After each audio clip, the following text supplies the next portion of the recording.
Welcome to another Color Sun political event. My apologies for the technical difficulties we were getting going.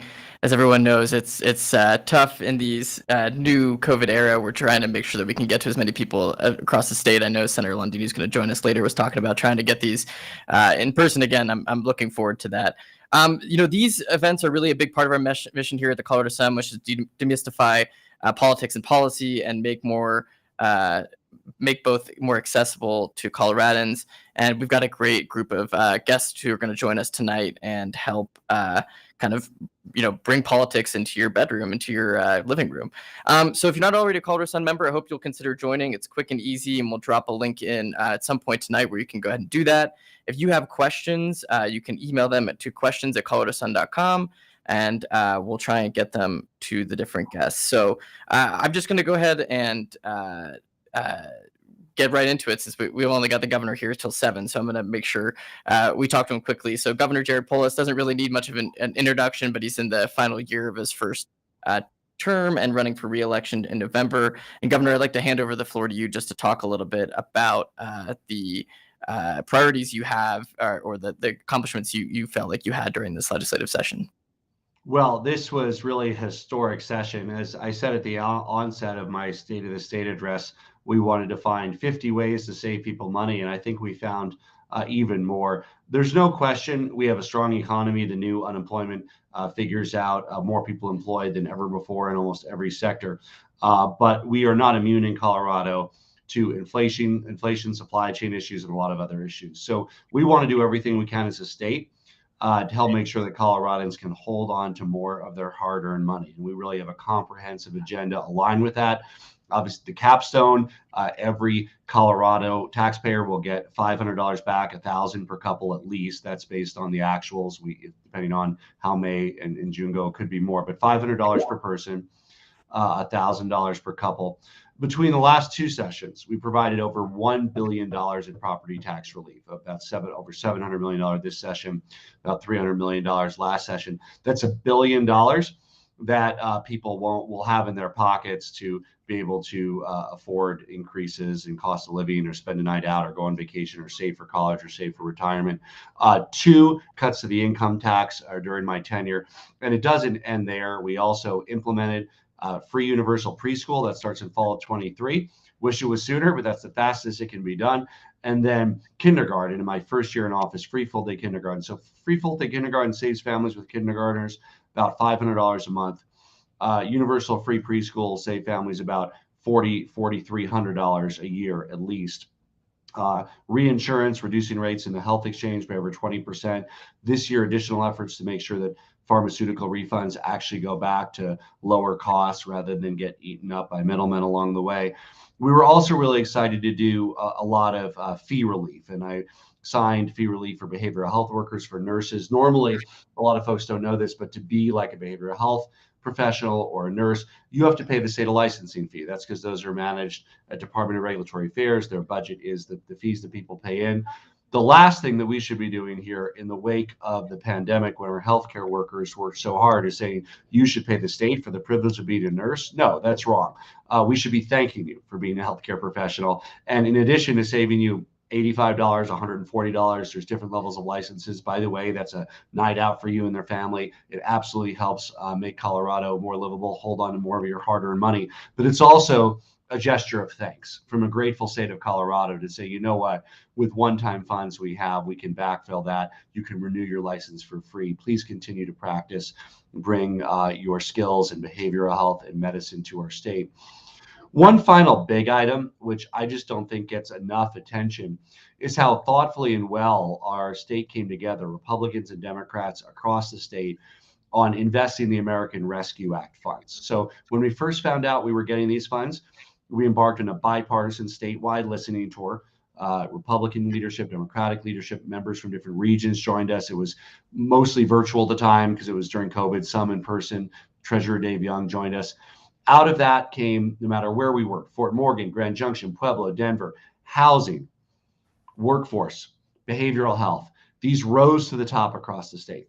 And so we then began a very thoughtful bipartisan process around each of these. What's the best way to get the biggest bang for our buck in housing? It's not just spending $4 or $5 million, $100 million building housing. It's leveraging that. How do you unlock billions of dollars of housing for Coloradans with the one-time money we have, including modular homes and new technology, transit plan communities, and density and more affordability close to where jobs are.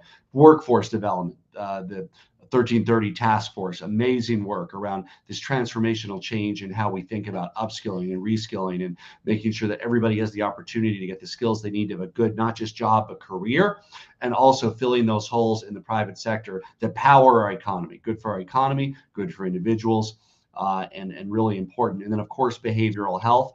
A lot of thoughtful investment about one-time investments around additional treatment beds for people who are recovering from addiction, step-down facilities, support for youth.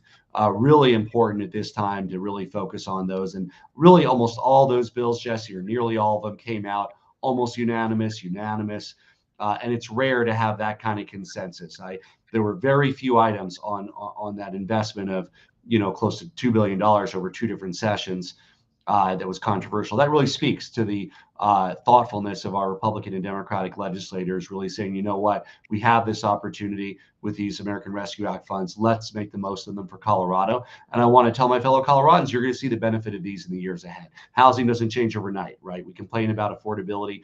You don't bring a bunch of inventory on tap in a week, but the mechanism is in place to make this better rather than worse over the next year and 2 years, right? Behavioral health, better. Workforce, going to get even more amazing. We want to lead in workforce in Colorado. So really excited about that. And of course, saving people money first and foremost. Every Colorado family, every Colorado taxpayer will be able to hold on to more of their hard-earned money. Over to you, Jesse.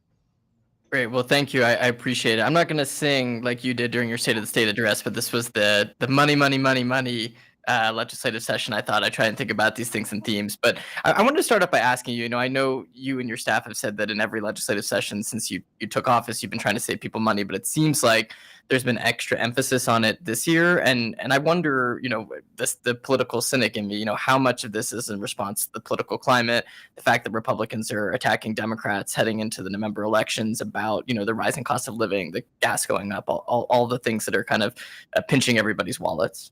Yeah. So first of all, it's in response to economic climate, not political climate, and I'll come back to that.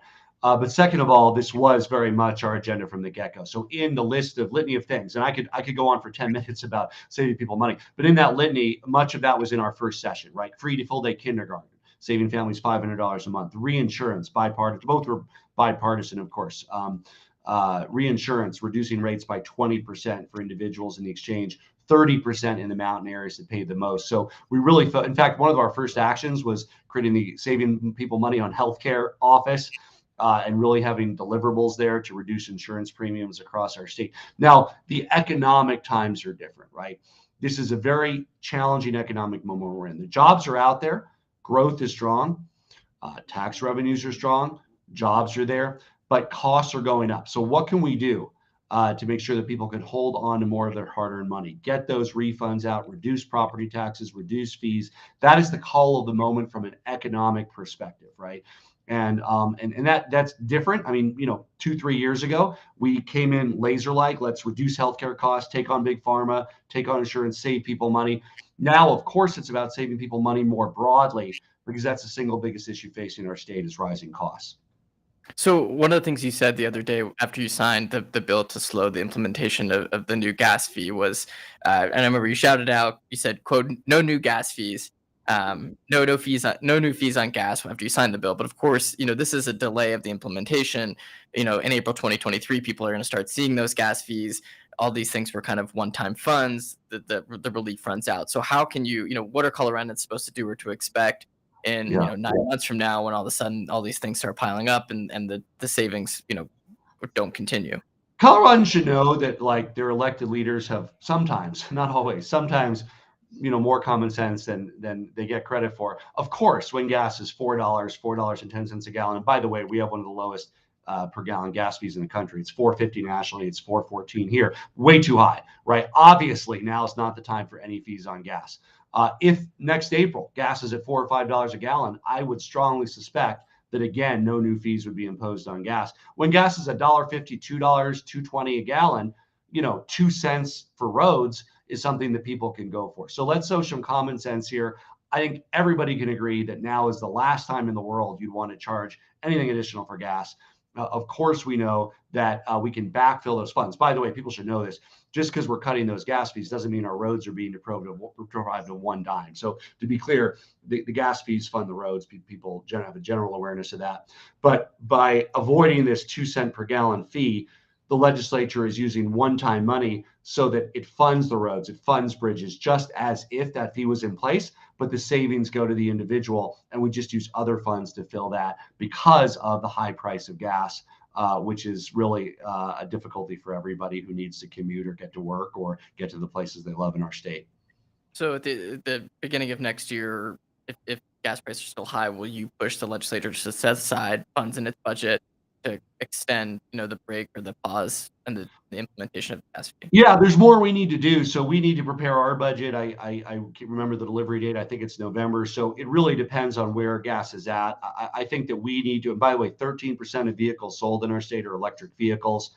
I've called on the federal government to take real action because, well, again, we're proud that our price of gas is 30, 40 cents lower in Colorado. It's not a win when it's $4.15 a gallon, even if it's $5.80 in California, Jesse. Literally, average is $5.80 a gallon in California. I'm not kidding you.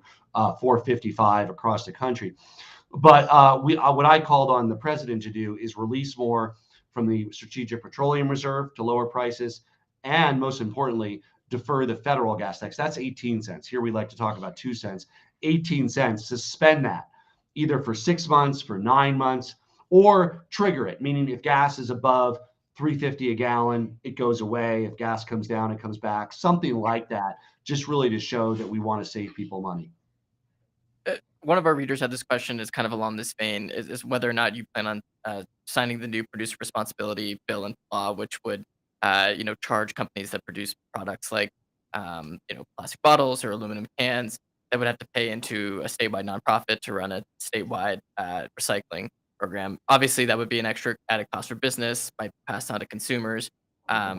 Is that something you plan on signing into law? Is that a piece of Yeah, legislation? so this bill does not trigger any type of fees or charges. What it does is it creates a process to figure out what those would be, and then they come back to the governor, to the legislature to say, do we want to move forward in a couple of years? So do I support moving forward with the process? Absolutely. Our concerns were addressed in the bill. Of course, we would not have wanted to sign up for some kind of carte blanche charge or fee, but this just moves the process forward. And then let's see what those would look like and whether it makes sense in 2 or 3 or 4 years. I think it's 2026.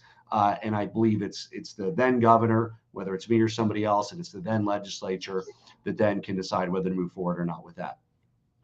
Okay, and I take that as a yes, that you will sign that. Oh yeah, our concerns were addressed, absolutely. So we had a lot of concerns about something that might have added costs or not come back or been automatic. This needs to have oversight. We need to figure out what it is before we decide whether to move forward. The bill now has that. I'm good with the bill, and we'll be signing it soon. Okay, so obviously one of the big bills that passed the legislature this session had to do with abortion access, national issue, talking about it, going on with this report. You got into some hot water this week on Colorado Public Radio when you compared, abortion procedures to a nose job. I know there were folks on the progressive side of the aisle that were really upset about that. I wanted to give you a chance to respond and maybe explain what you were trying to get at.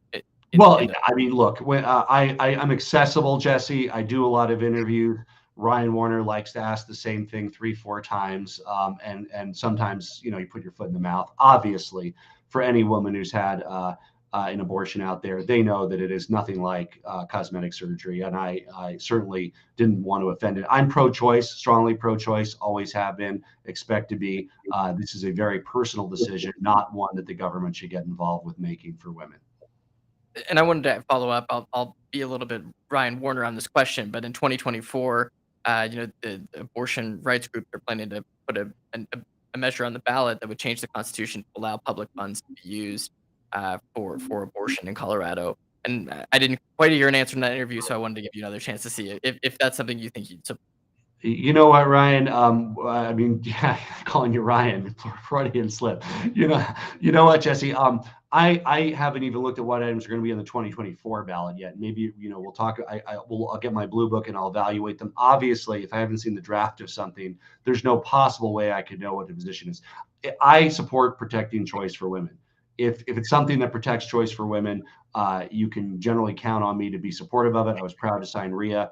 If there's other proposals, I will be happy to look at them with that value lens of how do we support freedom for Coloradans to be able to control their own reproduction of one of the most intimate rights that people have.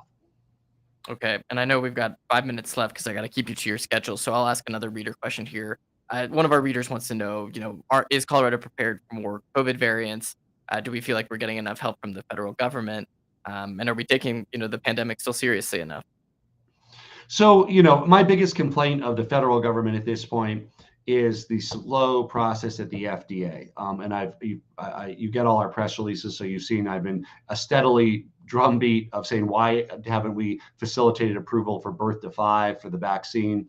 I was joined by Republican Governor Charlie Baker on that. The other issue I'm concerned about is why aren't we having the variant-specific vaccines available? Right now, yes, people can go get a 4th dose. I personally haven't. My elderly parents have.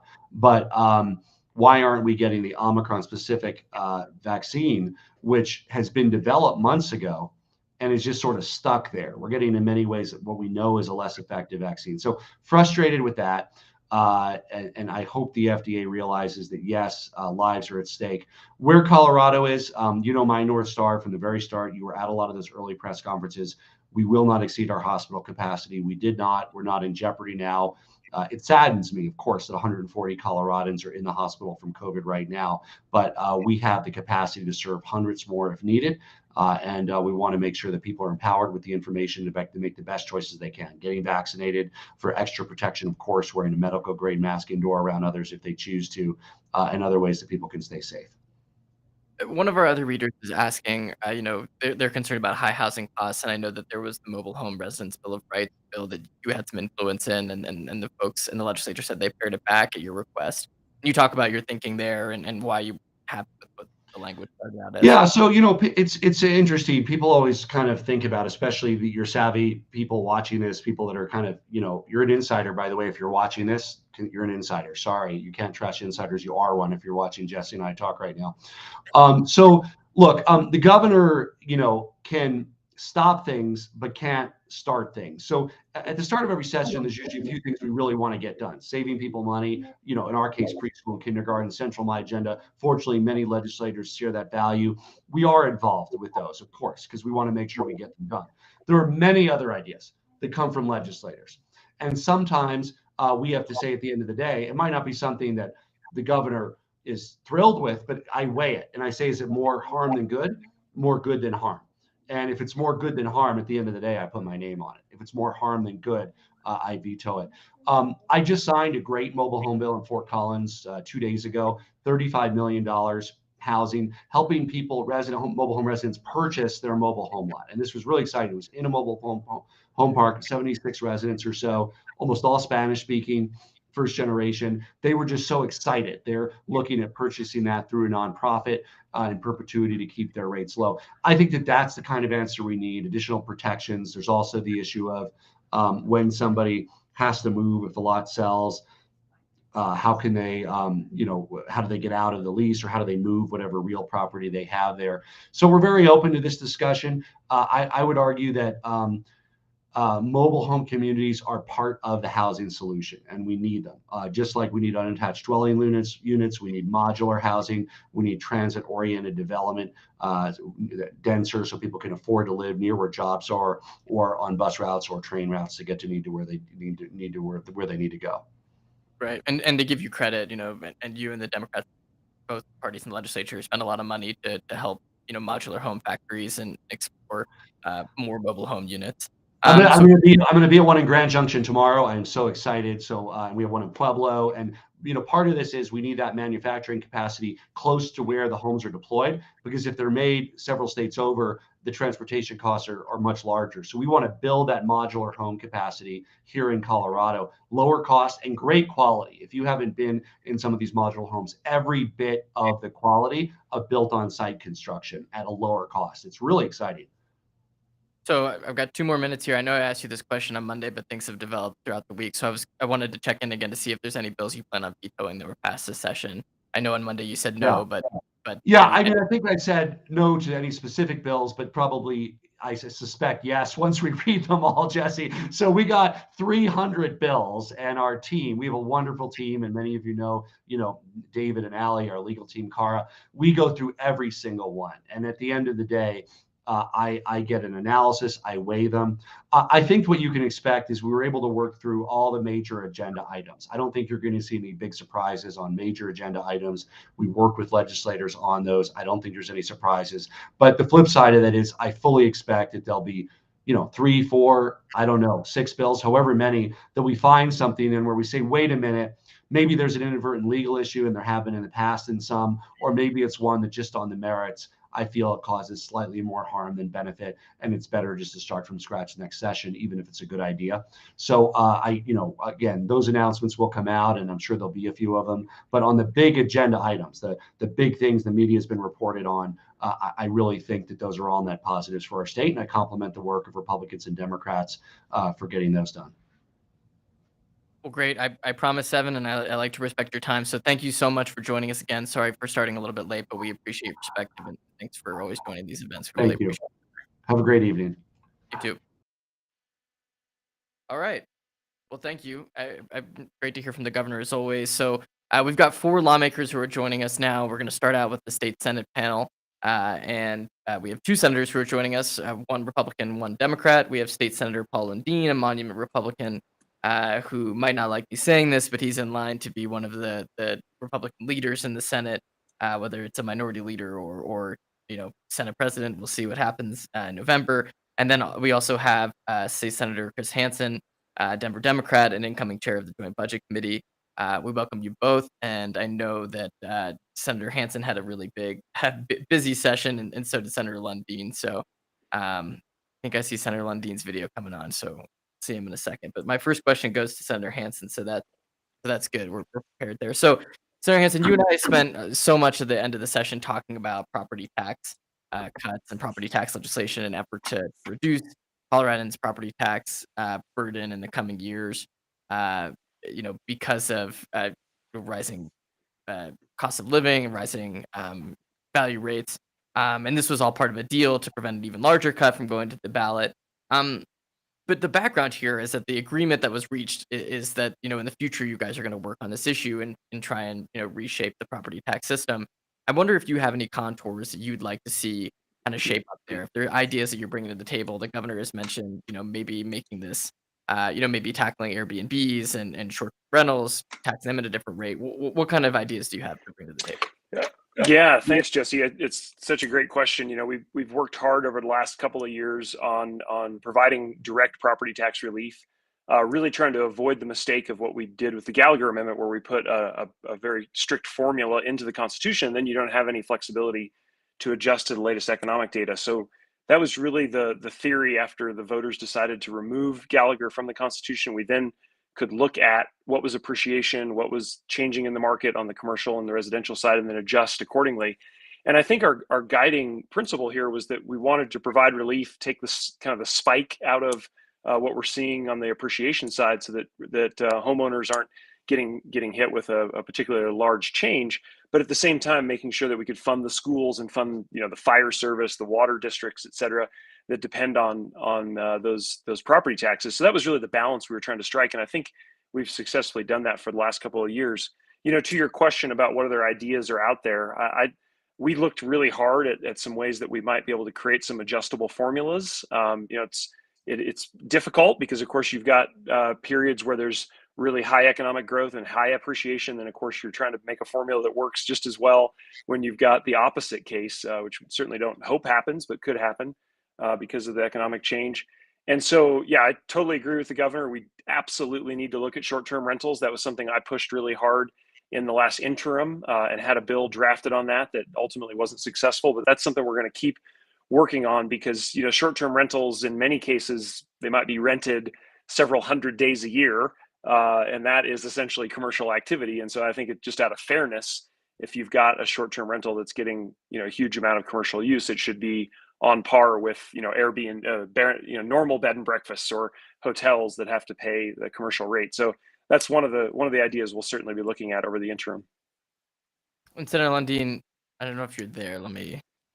I'm here. Can you hear me, Jess? Yeah, we can definitely hear you, so that's Well, I tell helpful. you what, Jesse, I have got a face for radio, so maybe this is the best way to do this anyway. You definitely have a good voice. Well, so for those who don't know, Senator Lundeen was a broadcast journalist at one point. You kind of hear from his voice, which is You know what? We were good on the first link. We were good on the second link. I don't know what happened, but we've clearly got a tech problem of some sort. yeah. Well, we'll get you back. I don't know if you heard what we were talking about on property taxes.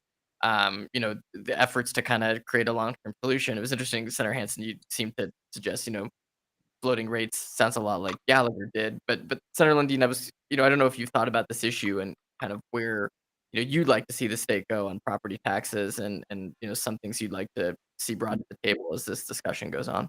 Absolutely. A couple of thoughts specifically about the property tax issue. The bill that Senator Hansen and Senator Rankin brought, we debated and was passed. I think does in fact achieve some degree of the leveling, the smoothing, as Senator Hansen described it to happen. I want to point out, and then I would point out again to some of the things that the governor said previously, that a lot of the money that is in the process of providing tax relief is already the taxpayers' money. It's money that would go back to the taxpayers under the Taxpayer Bill of Rights. And a portion of the $700 million in property tax relief that Senate Bill 233 provides is money that would have made its way back to the taxpayers one way or another. Senator Hansen and I had the beginning of what I believe will be a spirited debate about looking at more broadly all of our taxes. Are there sales tax, income tax, property tax changes we could make to provide greater relief to the taxpayers and, quite frankly, accelerate instead of creating friction within the natural economy of Colorado? So yes, and challenges ahead. Okay, and so this next question is for you. Let's stay with you, Senator Lundeen.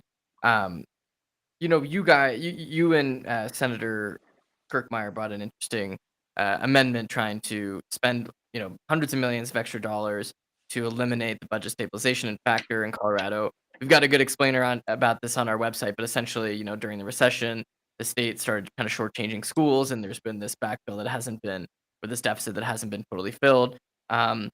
But one of the questions that I remember Senator Hansen asking this on the Senate floor is, what do you want to cut out of the budget in order to pay for that? So I guess, as we head into a year where it looks like it's going to be possible, how do you think that the legislature should have changed its priorities or should in the future to make sure that this money is going to schools and to eliminate this IOU that's been around for such a long time? Absolutely. Great question. And it's always a question of prioritization. I would say that budgets are policy. They demonstrate our priorities. My personal priority is great education for the children of Colorado through the public schools of Colorado and great roads and bridges to provide a smooth and active economy in the state of Colorado. So those would be my two priorities. And the bill that Senator Kirkmeyer and I brought would have paid off what's called the budget stabilization factor or the BS factor. And it would have given a nod to paying teachers more. The reality is the bill as drafted, written, and footnoted said simply that we need to pay teachers more. It is my personal perspective that the golden triangle of public education is an enthusiastic student, engaged parents, and exceptional teachers. Now, since I don't have my camera on, you can't see me drawing the little triangle in the air that I draw every time I say that. But paying those teachers more is an important thing, and we should be doing that. And quite frankly, the bill we brought and that died in its first committee would have, in fact, done that. The question is priorities. Well, I stood on the Senate floor one day on third reading bills, and we accumulated almost $200 million for priorities that I ultimately voted against. Now, we could break that down policy by policy, and I do respect deeply the work that the Joint Budget Committee and Senator Hansen on the Joint Budget Committee do to develop the budget that becomes the budget of Colorado. I'd approach it a little bit differently. My priorities would be a little bit different. It would be, we created hired almost 1,000 additional state employees in the budget this year. Quite frankly, I don't think I would have created all of those additional jobs. I would have put the money elsewhere being in teacher paychecks. Senator Lundeen, I know one of the interesting things you bring up, I think I've heard you do this a couple of years, is talking about changing the budget process in Colorado to take power away from ABC, maybe do committees of reference. It's an interesting discussion, and I want to let you respond, but I see Senator Inviting me Hansen. to talk about, I'd love to chat about that, Jesse. Yeah, I brought a concurrent resolution several different times that would have referred to the people of Colorado the idea that we should have a 60-day instead of a 120-day session in the odd-numbered years and a 90-day session in the even-numbered years, and do a budget that's a biennial budget in those even-numbered years. And here's the kicker. Senator Hansen's turning pale as I say this. I would refer the budget out to the committees of reference. The Education Committee would deal with education budget matters. The Transportation Committee would deal with transportation matters, et cetera. Well, Senator Hansen, I saw you. Yeah, well, especially on the teacher pay aspect, right? I know there were questions about constitutionality, and this might be rehashing the debate that we saw on the Senate floor about this. But why don't you go ahead and respond to Lundeen's? Yeah, thanks, Jesse. And it is a little bit of a repeat of the debate that I had with Senator Lundeen, a very spirited debate, a very productive debate. I think what Senator Lundeen left out, though, and the question I asked on the Senate floor, which you mentioned, which is, well, what do you want to cut? Which other thing should we get rid of? Because what we did was we took about half of the negative factor away this year. The Democrats prioritized education. We prioritized adding more money so the districts can pay their teachers more. I mean, we did that, and we did it in a way that's sustainable, so that we can continue that level and increase it in the following years. And I think that's just smart budgeting. I mean, we also put away a significant reserve and made sure that we're not going to have a big cliff effect, even if we do have some economic downturn. So I think it's a really it's a nice applause line. It's a nice thing to put on a campaign radio ad. But I think we have to look seriously at what the knock-on effects would have been if we would have gone with Senator Lundeen's proposal. And the knock-on effect is we would have had to cut healthcare, we would have had to cut money for IDD and intellectually developmentally disabled care. I mean, there's so many things that would have had to get cut to go the direction that he suggests. And I think that was really the core work of the Budget Committee, is to try to balance those things out. And we made a huge step forward on K-12, about $380 million additional. A huge down payment on that negative factor that we've talked about, and then at the same time, delivered a lot of other important priorities in the state budget. So that's the normal process. And I would say, to the proposal to move things to committees of reference, that's a perfectly fine proposal. Many other states do it that way, but many other states also have a lot of trouble with that system, because you essentially get a huge amount of back and forth on individual proposals, and there's not really a coherent picture, because you have individual committees, 10 or 11 legislators, who are looking at just one small part of the budget instead of having a more total view, which is what we try to do in the Joint Budget Committee. So there are some big downsides in going that direction. Yeah, and if I could get, I see I've got a picture up now. Golly, I don't know whether that's handsome or ugly, but we'll take it. It's better than me just being in the dark here with you. My response back would be, it's just a matter of budget prioritization. It's priorities. We created 820 new FTE in the 22-23 long bill. That's FTE stands for full-time equivalent employees in state government. And we put the general fund cost at $208 million to create new offices with another 166 additional full-time equivalents. So we're expanding government dramatically. My preference, my policy response to the honest question that I have been asked is I wouldn't create another dozen offices and divisions and departments of government, as has happened here in Colorado over the past 4 years under Democratic control. Jesse, can I just... Well, we can 10 talk seconds. about all right, 10 seconds. 10 All right, seconds. just quickly, I know this is one of Paul's favorite talking points about the 822 new employees.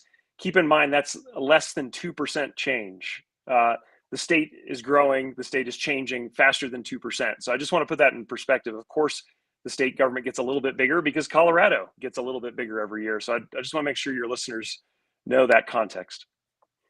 We have a lot of really good reporting on this Colorado Sun to put a plug in for kind of being able to step through these questions. Kenan Ashmabadi, my colleague, wrote a really good story looking at government, and we have stories about Tabor and the restrictions on government in future years. There's a lot of interesting things that are going to be at play here. They're going to be wishing that we had a 30-day session the next couple of years, probably, as reporters. I don't know about lawmakers. 60. Hansen, let me ask you a question. 60. I'll give you 60. Okay. Senator Hansen, let me ask you a question about one of the more interesting moments of the session that didn't get a lot of coverage. We tried to parse it out, but it was a really fascinating situation around climate change and wildfires. I know you and I have talked a lot about this, but you had introduced this amendment that would have started the process for creating a building code for wildfire-prone areas of the state. It was introduced as an amendment to another bill. It was one of the most tense moments I saw during the session, where Republicans essentially threatened to stop all lawmaking protests of this. The amendment was withdrawn. We didn't see it come back. But I wanted to ask, about why this is so important to you, and if you're planning to bring it back next year. Um, so yeah, I'll leave it there. Yeah, no, a really important debate, and one that did not get the full treatment that I think it deserved this year.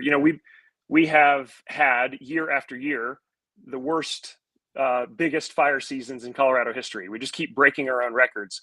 The reason wildfire risk is climbing in Colorado, and the reason drought is getting worse in Colorado, is because of climate change.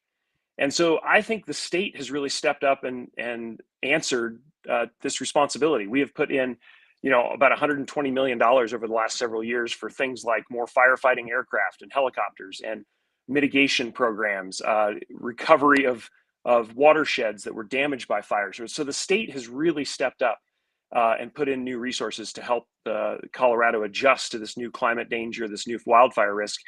And what I think has really been missing is the local action to complement the state resources. And by that, I mean, when we build new buildings, let's do it in a way that they are more fire resistant. And there's been a huge amount of success by doing these types of wildfire building codes all over the country. They reduce the amount of damage, they reduce the amount of risk, they reduce the amount of money that the state has to spend to fight wildfires. So to me, it's kind of a no-brainer. Let's build new buildings at a higher standard and really reduce costs over time, because we're reducing the amount of fire damage that would occur. And so this is really what I was asking with that amendment, was to put in place a process to move toward statewide wildfire mitigation codes. And we know the economic payback is just massive for the state. And it's just urgent because the wildfires are getting worse. It's not getting better. So let me jump in and speak a little bit, not so much to the policy, because I think an interesting and complete policy debate would be a very good thing to have on this particular issue.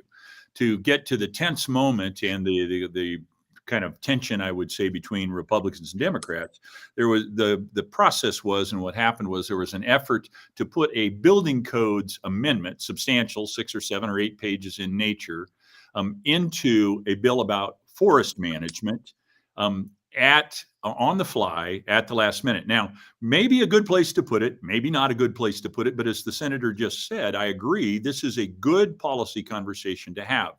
And understanding the trade-offs, the pluses and the minuses of changing building codes, which are not a matter of statewide control typically, but a matter of local decision, guided by both national and international and state feedback, but a local decision to fold that into a bill on the fly in the last 48 hours of a legislative session, probably not the best process. And so that's where the tension came from. To the policy conversation, I'm going to say the trade-offs, and again, this Senator Hansen, I could probably talk for about 20 minutes apiece on the trade-offs of this.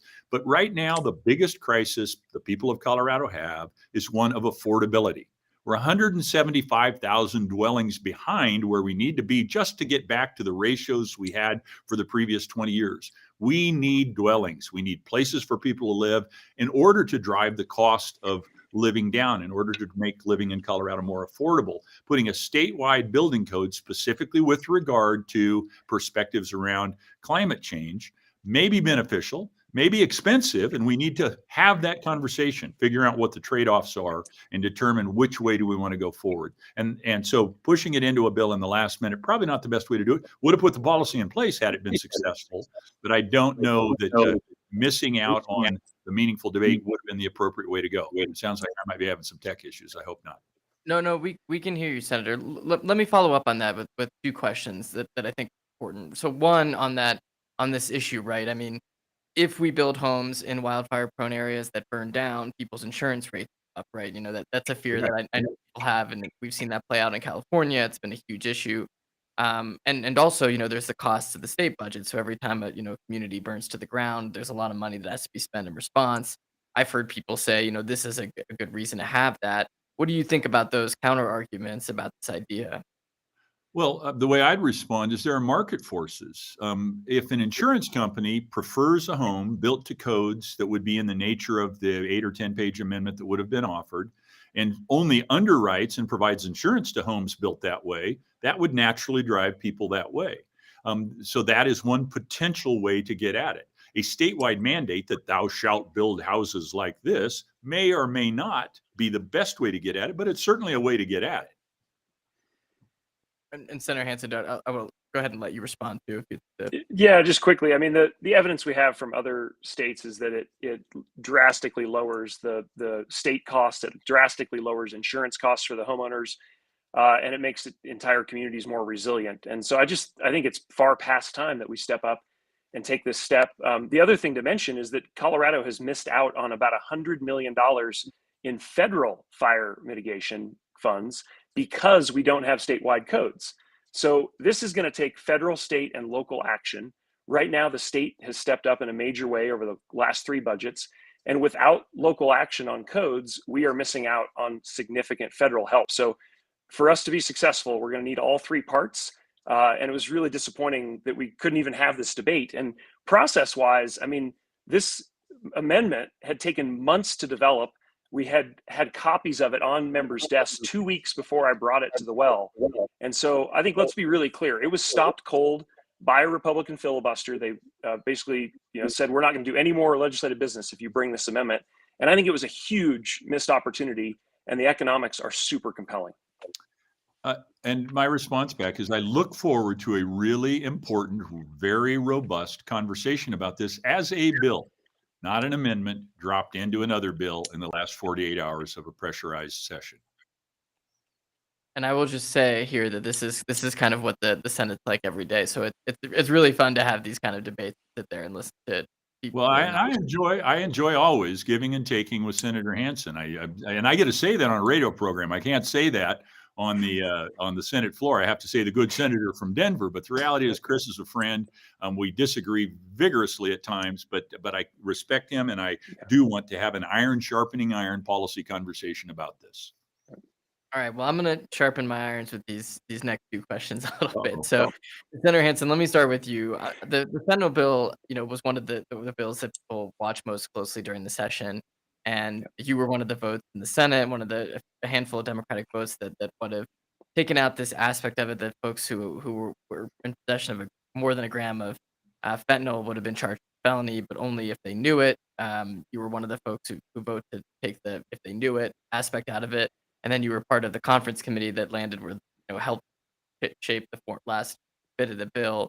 Can you talk a little bit about why you were uncomfortable with that, knowing we call it mens rea, it's a complicated legal term, aspect that was in the bill that came across, and why you decided to strip that out? Yeah, no, it's really one of the most important debates we had all session, and one that obviously came to its end right on the last day. And what you described is exactly right. I guess my feeling was when the bill came over from the House, the amendments that the House had put on that bill, and basically this double standard of having to prove that the person knew they had drugs and they knew that they had fentanyl as part of those drugs, really created a impossible situation for DAs across the state to be able to prosecute these crimes. And that to me felt like a really bad place for this bill to land. And unfortunately, what the House sent us was simply unworkable. And so I talked with a lot of my colleagues and looked for ways that we could strengthen the bill, make it more workable, so that we can address this crisis that we're in right now. Because there are situations where, yes, we need treatment. There are situations where folks, it really is needed to be treated as a health crisis. There are other situations where we need to be able to prosecute crimes. And unfortunately, the bill that the House sent over and the amendments that got put on in the Appropriations Committee in the House made the bill unworkable. And so really tried to focus on that in the last couple of days of session. And as you said, I think we came up with a really nice solution in conference committee. We were able to maintain the ability of the prosecutors around the state to be able to do their jobs, for the police departments around the state to be able to do their jobs. And at the same time, make sure the folks who are ready for treatment can get that first. And so I think we ended in a really good spot, and significantly improved the bill that had come over from the House.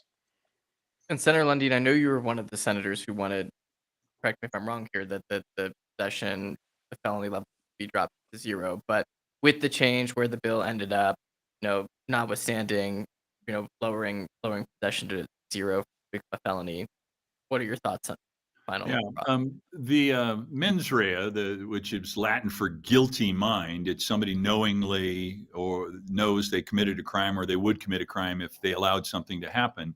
That was an important part of, I think, a delicately balanced negotiation that the Senate created as it went to the House.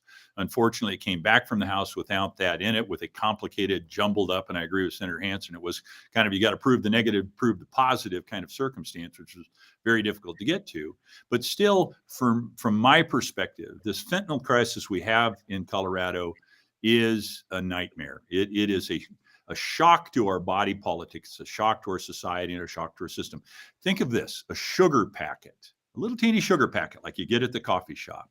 If that were fentanyl, that's enough to kill more than 1,000 people. And with something that is that fatal, that deadly, that pernicious, we really need, I believe, to have a policy that is a shock to the system. And I believe the supply chain disruption, that bringing the possession rate down to 0 that would be created would give law enforcement the tools they need.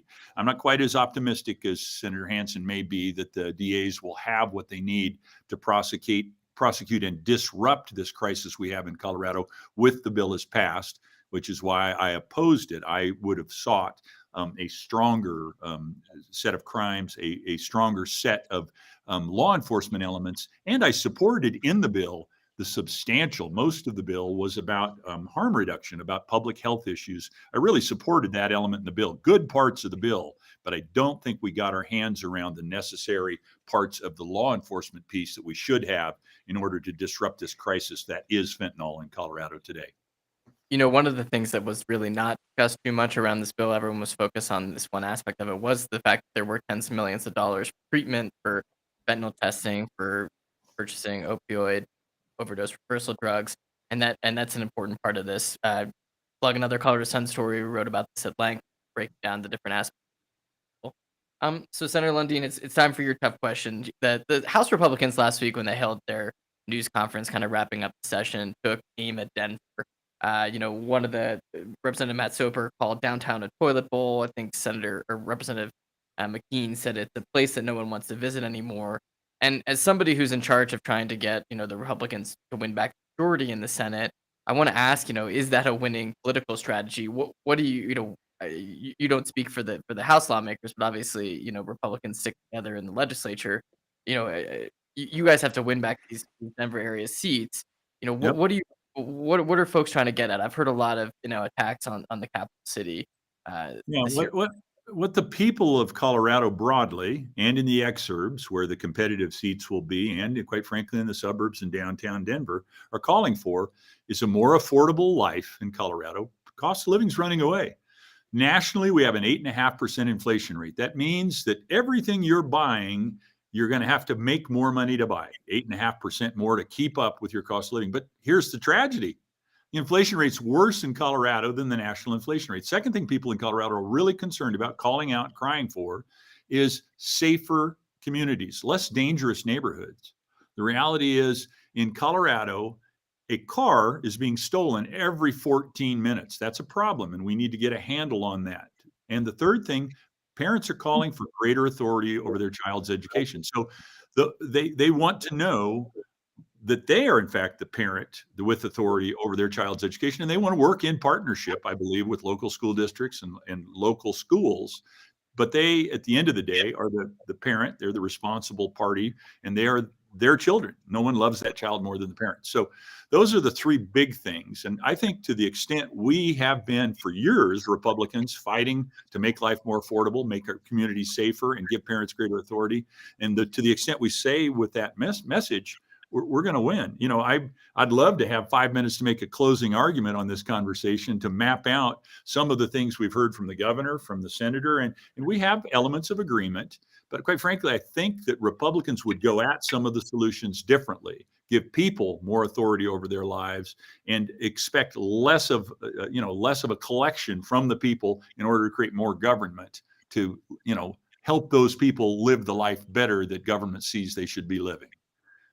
let me just drill down on the question though. Do you think that it's a winning strategy for Republicans?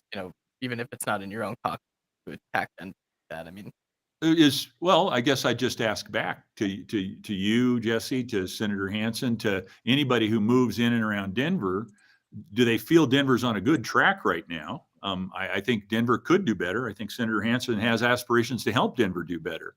The reality is it's not as safe as it was when I first showed up at the legislature 8 years ago.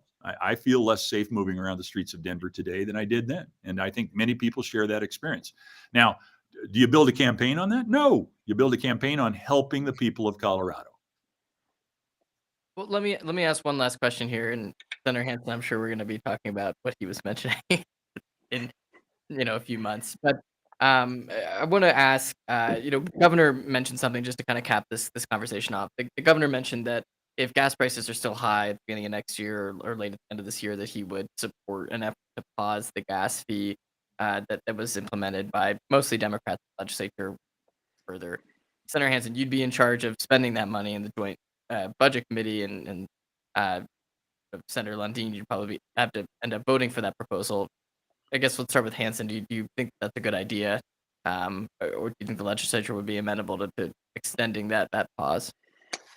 Yeah, it's a great question, Jesse. I just want to say first, thank you, Senator Lundeen, for not calling Denver a toilet bowl. I appreciate you not adding to that. Denver definitely has issues like every other city, but this is a wonderful city, and I appreciate the question from Jesse, because that is not going to be a winning strategy. I can say with clarity.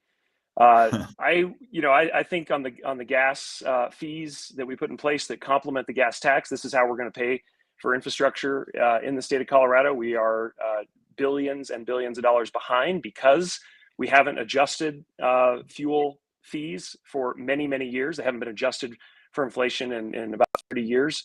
And that's why we're so far behind. So, I think as we look at the economic data, we saw a spike in inflation. We thought it made sense to reduce some fees, provide some direct property tax relief, provide quicker payment on some of the tax refunds that are coming, all to try to address this affordability question.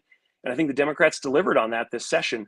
Whether we need to do that in the future, I think we just have to wait and see what the economic conditions look like. But I do know that Colorado wants good infrastructure. We want good roads, and we need to have a dedicated funding source for that. So that's always going to be the balance. But I think you have a legislature that's proven that it can carefully look at economic data and make adjustments to make sure that Colorado families can thrive. Senator Lundeen? Yeah, absolutely. The tax relief that is coming back to the taxpayers, to great acclamation from my colleagues in the Democrat Party, is actually coming back to the people of Colorado because the Constitution of the state of Colorado says that money shall come back to them. It's the Taxpayer Bill of Rights that's writing them those $500 and $1,000 checks. When confronted with the question of what was Bill 1351 and Bill 1001, which were a couple of fee relief bills, the governor said, well, we'll just, and I wrote it down, just use other funds. Now, 1351 said, put a pause on the gas tax, put a pause on the fee on the gas tax. The governor said, we'll just use other funds. Well, that is exactly what I started this conversation with. It's a matter of prioritization. To use Governor Polis's words, let's just use other funds.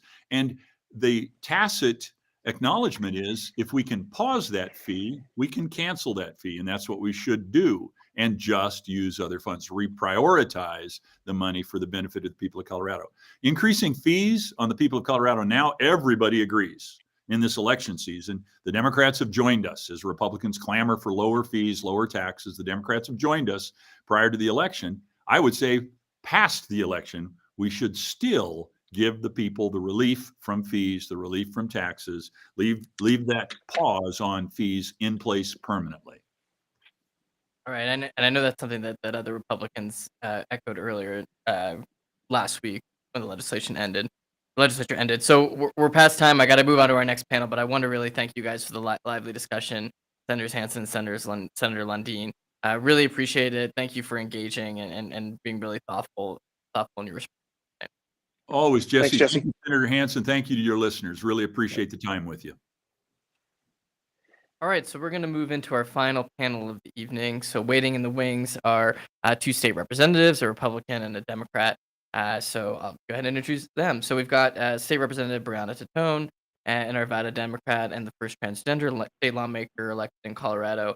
And she is joined by State Representative Mike Lynch, a Wellington Republican who was, until the very end of the session, one of the prime sponsors of the fentanyl accountability and prevention bill, one that we were just talking about a few seconds ago. So, Representative Lynch, I guess I'll start with you. I'm hoping you can talk a little bit about those negotiations and why you decided to pull your name off that bill at the last minute, last, I guess, hours of the legislative session, and some of the behind the scenes things that maybe we didn't get to know about that were going on with that legislation. Yeah. Well, I apologize. I'm in my truck. I had another event going on here. So, yeah. So, my heart was completely into that bill. I mean, I've got to tell you, there's not a bigger issue that we need to deal with in this state than fentanyl. And that bill does a ton of really great things. As it exists today, it is a great bill. However, where it fell short is that we couldn't come to the conclusion that the law enforcement 100% told us where they needed to be with this.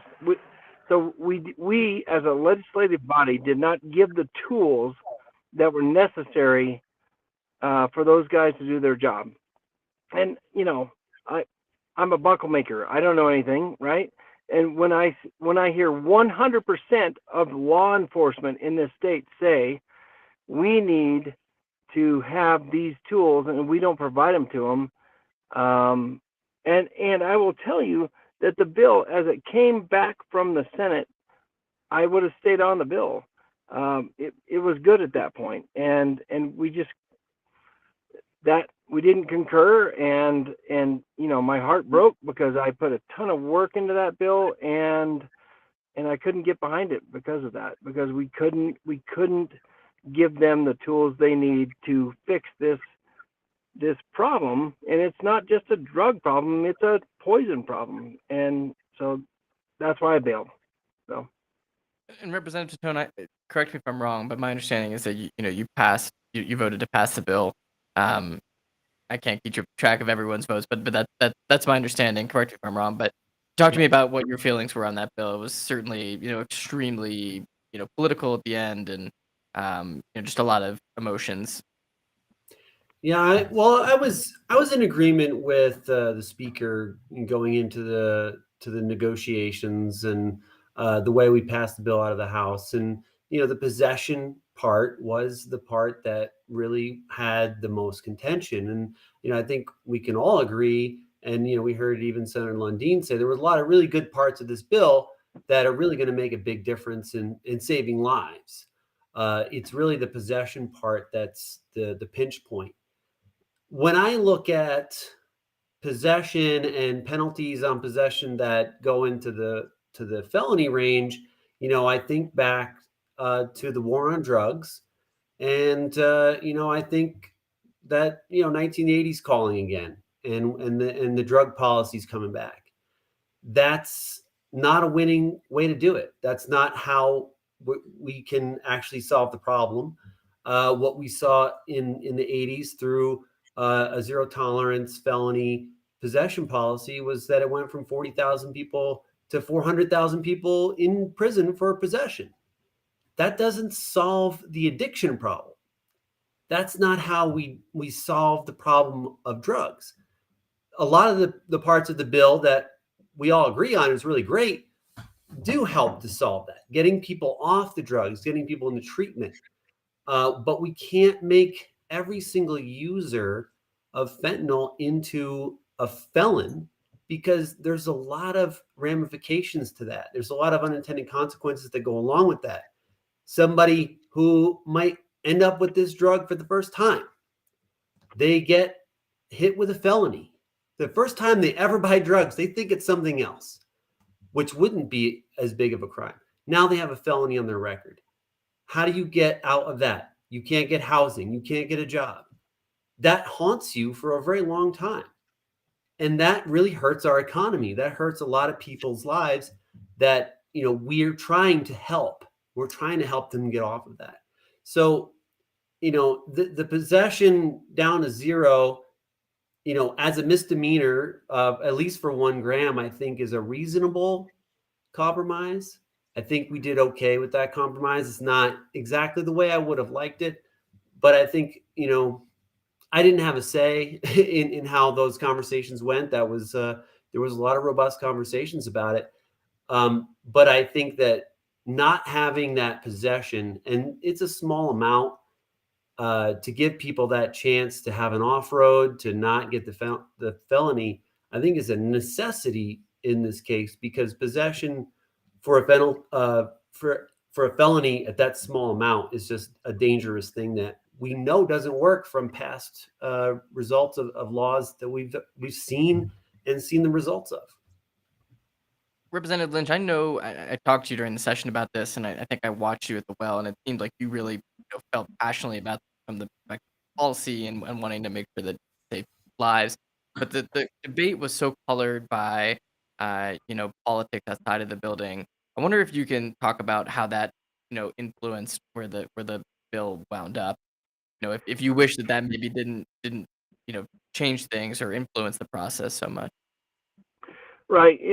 Jesse, this bill was never a possession bill. And the speaker said that from the well. If somebody wanted to run a possession bill, they should have ran it. But I will tell you, public discourse and the public sentiment took it to the point where it was really a referendum on 1263 from 2019, and so that took over this bill. This bill that I started off with, a 4-page bill with no appropriation, just basically gave the prosecutors a little more leverage against the manufacturers and distribution folks. But what happened is that possession became a huge part of this, and so if we're going to do that, we need to do that, right? If we're gonna fight possession, we need to fight possession, and it completely took over the bill. There are so many good things about this bill, and this is why my heart broke when I couldn't get off it, because I know it did so many things. But politically, the bill became a possession bill, and a referendum on 1263. So,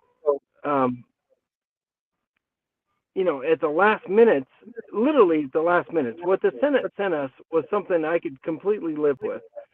But we put language in there that made it really hard for prosecutors to actually prosecute people at 1 gram. And so, we said we took it down to a felony at 1 gram, but we didn't really, because it's hard for people to prosecute that. So it got really complicated literally at the last minute on this bill.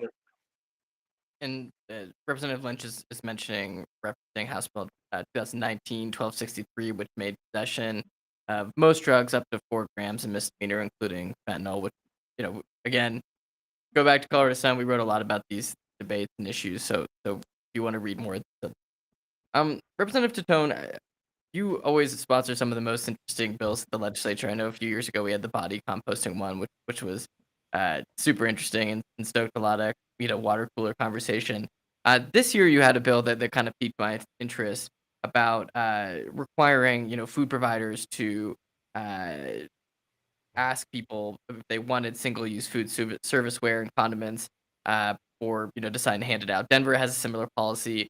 This bill ended up dying in committee. It's geared toward environmental policy. Talk about why that failed, and if you think that there's a version that could come back in the future. Yeah, well, it was an interesting bill. The concept, as you mentioned, says that restaurants should ask, or you should ask the restaurant if you want the single-use utensils. Not everybody is the same. If I get these things and I don't use them, I'll usually put them in a drawer and wait around till I get to use them for camping or when I'm going someplace where I'm going to need that, taking food from home.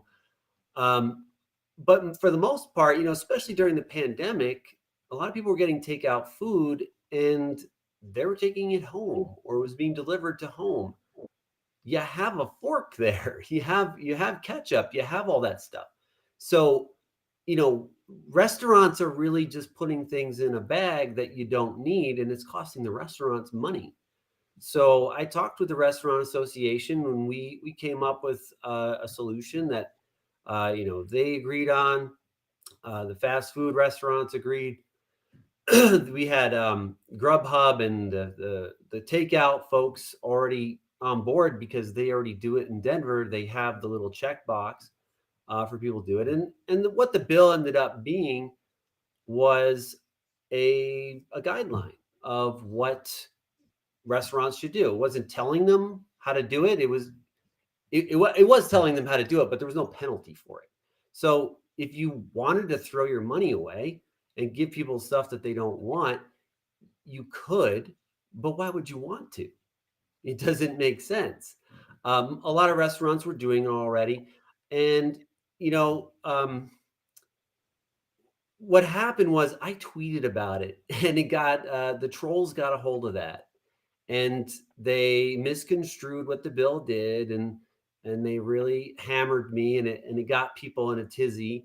Some op-eds came out about it that we were trying to tell businesses what to do. And, not saying that the restaurants agreed with the bill, leaving a lot of important facts out.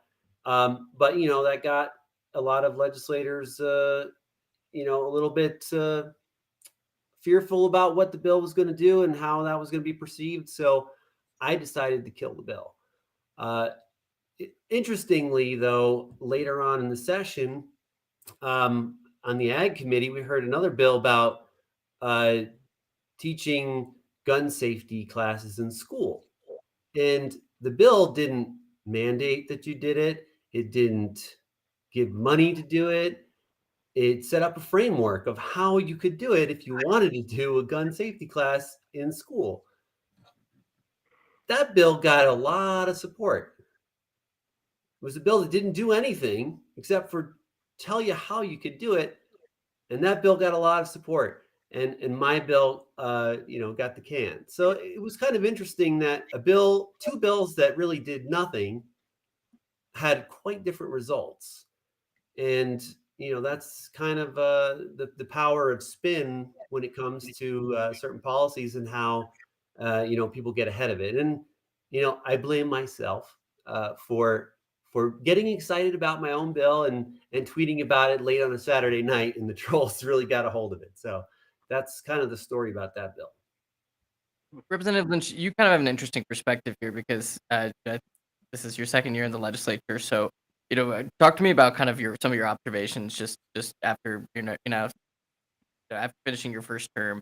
All the things that Representative Titone talked about are things that I feel like I see play out on a daily basis at the Capitol. Well, I first of all, I got to say, I just love Representative Titone because, literally, she's one of the people that bring ingenuity to the state capitol. So I just want to say that, and thinking outside the box, because that's what we would expect from people that are elected, right? So so I'm just smiling on that bill that I was obviously against, but I love the perspective, So that's part of the process that is beautiful, is that we bring completely opposite of perspectives, and then we try to craft stuff that works good. So anyway, I just want to preface with that. But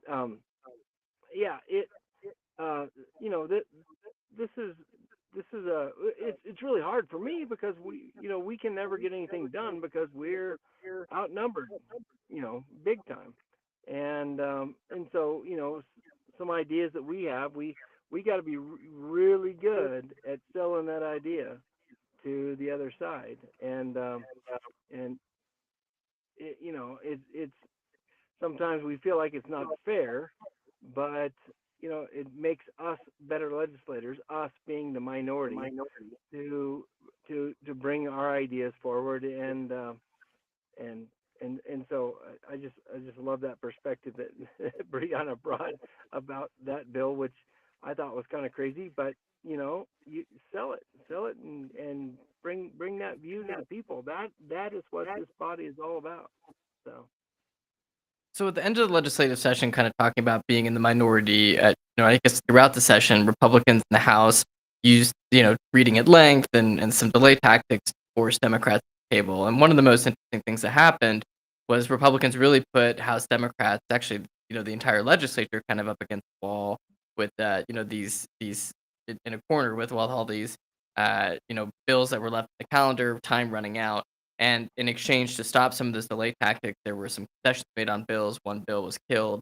But in my feeling, from my perspective, I could see that there were dozens of bills in the calendar that Republicans could have, you know, gotten killed essentially if just by running out the clock in the final days. But it seemed like you guys settled for not as much as you might have been able to get.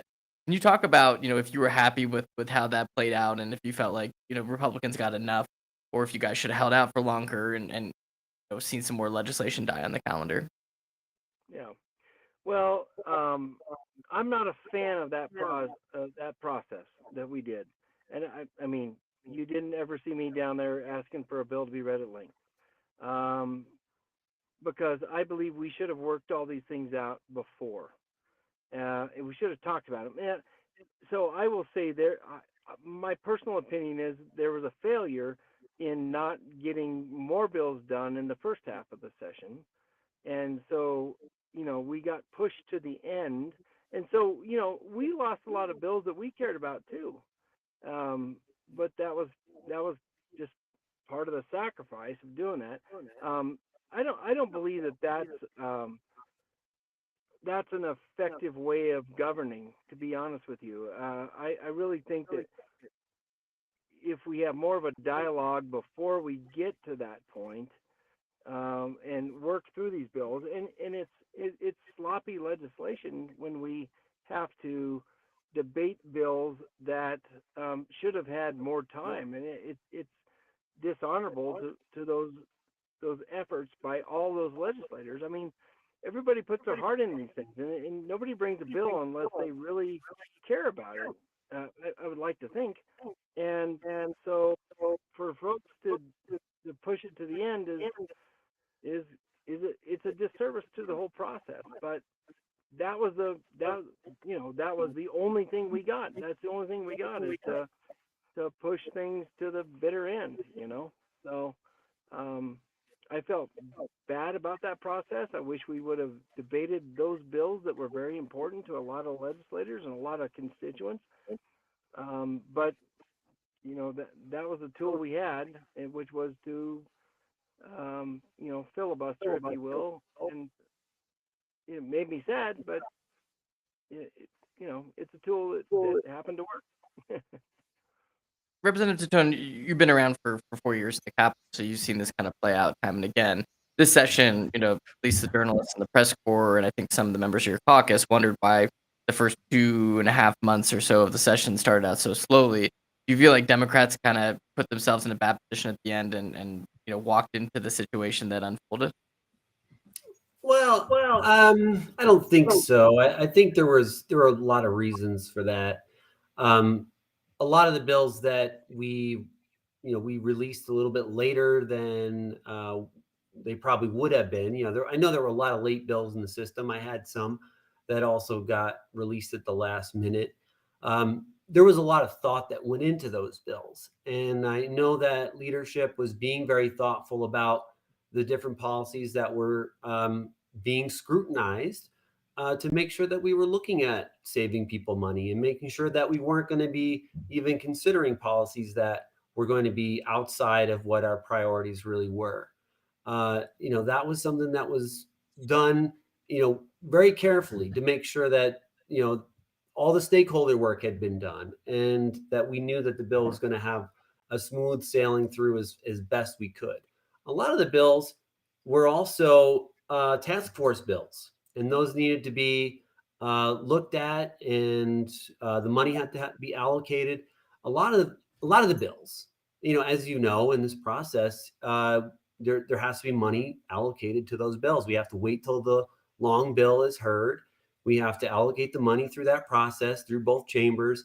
And then we had the money that was allocated through the through the federal funds as well. So we had a lot of money to allocate, and we had a lot of policies that needed to be looked at, which ones were going to be funded, which ones were not.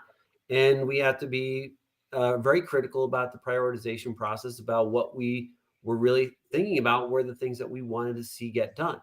So it's not that we wanted to, really hold a lot of things up. I think it was just an artifact of having this large bucket of money from the federal government, a couple different buckets of money from the federal government. We had all these task force bills. We had the prioritization process, a lot of good concepts. Not everything got funded. I had a couple bills that ended up dying on the calendar. There were some compromises that were made, and I do want to say, Representative Lynch is really good about not being that person that goes down there and asks for the bill to be read at length. And he goes down there with a thoughtful thing to say when he has something to say, and we should have more debate on things. And we did in a lot of these areas. But what I would have liked to have seen a little bit more, because I know a lot of people were kind of like, wow, we still have how many bills on the last 3 days? I think that, we didn't really utilize our Saturdays that often. And, Saturdays are not my preferred day to work. But if we can alleviate some of that pressure, and I know you'd have to work that day too. And thank you for that. But we did have that available, and we did have that tool, and we could have used it a little bit more. But it's all part of that negotiation. It's part of that good faith effort to try to get folks to talk about which bills we're going to do and which ones we're not. I think one of the other problems is that, the Republican Party, and I think Representative Lynch might agree, is that there's two different ideologies over there. And we can try to make some concessions with Minority Leader McKean, but there's a few outliers who don't want to go along with that. And sometimes we have to, that wild card gets played. And then, we're like, what? Wait, I thought we had an agreement here. And now the bills are being read at length again. So that was something that, none of us really had any control over. And, we all wanted to get things done. We wanted to negotiate things, but that wild card really just kind of threw a monkey wrench in everything. One of the interesting things that I think happened for a few bills at the end of the session was we would ask, what's going on? Why are fires being fought? And it was like, well, we agreed to 4 hours of debate on it, and then we're going to move on, which is something that people who are watching at home are always like not knowledgeable about, right? I mean, these things are a lot of the stuff that happens at the Capitol are, speeches that have been prepared beforehand or debate that's been negotiated out, which I think. So we're coming to the end of our program here, and I have a question for you, Representative Titone, because one of the big questions that I have heading into next session is who the House Speaker is going to be and who the House Majority Leader is going to be. You're losing both your Speaker and your Majority Leader. So I wonder if you have any insight into that, and if you want to make any announcements about your future leadership positions. I don't know if you're somebody who's going to throw their name into the ring or hat into the ring. Well, I mean, historically, there's not a lot of times when a third-term legislator gets the Speaker position. So being that that's kind of a tradition that has only been broken a few times, I think about who's going to be there the final term. So, there's not too many folks that are in that category. I think Representative Kennedy would be a good choice for Speaker, and for Majority Leader, I think there's quite a few people that would like to step up, and that's something I would like to try to throw my hat into as well. I think that I had a slow start in my first session. I was a little shy, rightfully so, being a trans person in the chamber for the first time, and people didn't really know who I was. But I think that this time, this last couple of years, I've really spent a lot more time on the other side of the aisle, chatting with people and getting to know them. And of course, that went right out the window because like half the people aren't even going to be there again. There's going to be a whole new group of people to get to know. But I think that there's a few good prospects. Who actually steps up to do it?